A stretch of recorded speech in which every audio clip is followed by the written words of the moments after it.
स्वागत है आप सभी का ट्रू मीडिया ज्योतिष विज्ञान में। आज हम सावन के महीने में और चींटियों का आपको दिखाई ना दे ऐसा नहीं हो सकता, क्योंकि जब सावन का महीना आता है तो चींटियाँ, बड़े बड़े जो चींटे होते हैं जिन्हें चीटा कहा जाता है, वह भी बहुत तादाद में ही आपको दिखाई देने लगते हैं।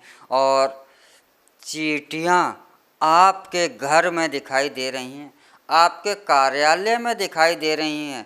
तो सावन के महीने में शिव की आराधना सबसे ज़्यादा करी जाती है। सावन का महीना पूरा का पूरा ही भगवान शिव को ही अर्पित है।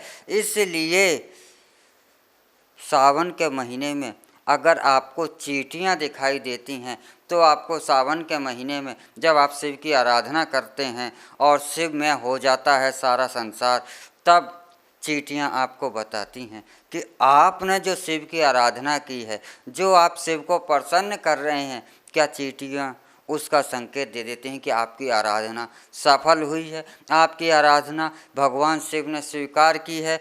आपके आने वाला समय कैसा होगा, सावन के महीने में आप चींटियाँ आपको शिव की कृपा पाने में, भगवान भोलेनाथ का आशीर्वाद पाने में आपका बहुत बड़ा सहयोग निभा देती हैं। अगर सावन के महीने में देखिए, चींटियाँ दो प्रकार की होती हैं। एक तो लाल वाली चींटियाँ होती हैं जो लाल रंग पे होती हैं, और दूसरी चींटियाँ होती हैं काली।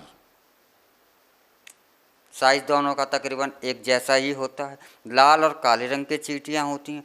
अगर आपके घर में काली चींटियाँ लाइन से निकलती हुई जाती हैं और दिखाई देती हैं एक क्रम के संख्या में और दूसरे किसी रास्ते से, तो काली चींटियों का देखना इस बात का संकेत होता है कि भगवान शिव आपकी आराधना से प्रसन्न हैं। और यह इस बात का भी संकेत होता है कि आने वाला जो आपका समय है वह सौभाग्यशाली है, आपकी समस्याओं का नाश होगा और एक आप सुख की और अच्छी और शुभ सूचनाएं आपको प्राप्त होंगी। लेकिन वहीं पर अगर आपको लाल चींटियाँ दिखाई देती हैं, लाल चींटियाँ दिखाई देती हैं, तो यह इसका विपरीत संकेत होता है। यानी कि लाल चींटियों का दिखाई देना आपको इस बात का संकेत होता है कि आपको शिव आराधना के जो परिणाम प्राप्त होंगे वह शुभ प्राप्त नहीं होंगे, आपका जो संकट है बढ़ सकता है।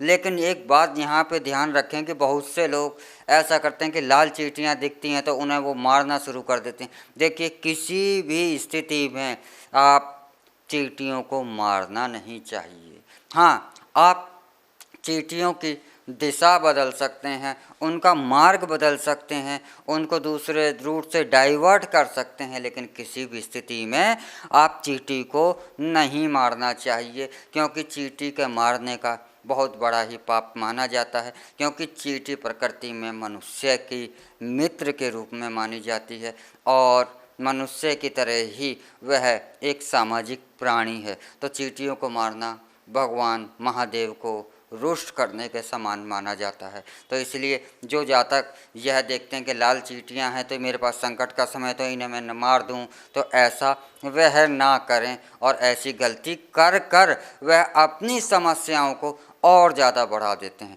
अगर ऐसा होता भी है और आपको ऐसे सावन के महीने में ही अगर चींटियों की आपको कृपा पानी है, आपके पास संकट चल रहे हैं, तो एक नारियल का आप चूरा बना लें, उसमें आप बूरा या जो पिसी हुई चीनी जो होती है, शक्कर जिसे कहते हैं, आप इसे मिलाकर चींटियों के भोजन के रूप में उन्हें अर्पित कर सकते हैं। बादाम का चूरा बनाकर उसमें बूरा मिलाकर आप उसे भी भोजन के रूप में उन्हें अर्पित कर सकते हैं। आप चींटियों को आटा भी डाल सकते हैं।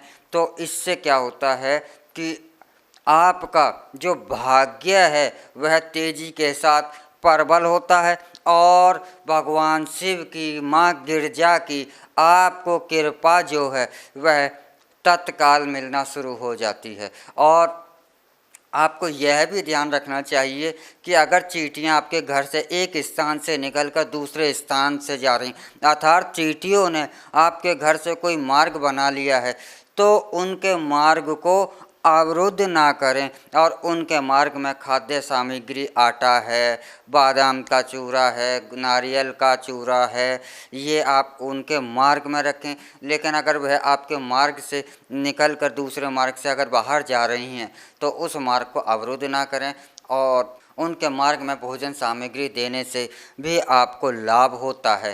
तो सावन के महीने में चींटियों का यह संकेत अवश्य ही आपकी भाग्य उन्नति के लिए, अगर आपका भाग्य उन्नति चाहते हैं तो यह कार्य चींटियों के सावन के महीने में किए जाने से आपके भाग्य में तेज़ी से उन्नति भी होगी। और चींटियाँ इस बात का संकेत भी देती हैं कि आपको भगवान शिव की कृपा प्राप्त हुई है या नहीं हुई है, तो यह भी आपका स्पष्टीकरण कर देती हैं। इसी के साथ हम आपसे विदा चाहते हैं। अगले एपिसोड में फिर मिलेंगे एक नए विषय को लेकर, एक नई जानकारी को लेकर।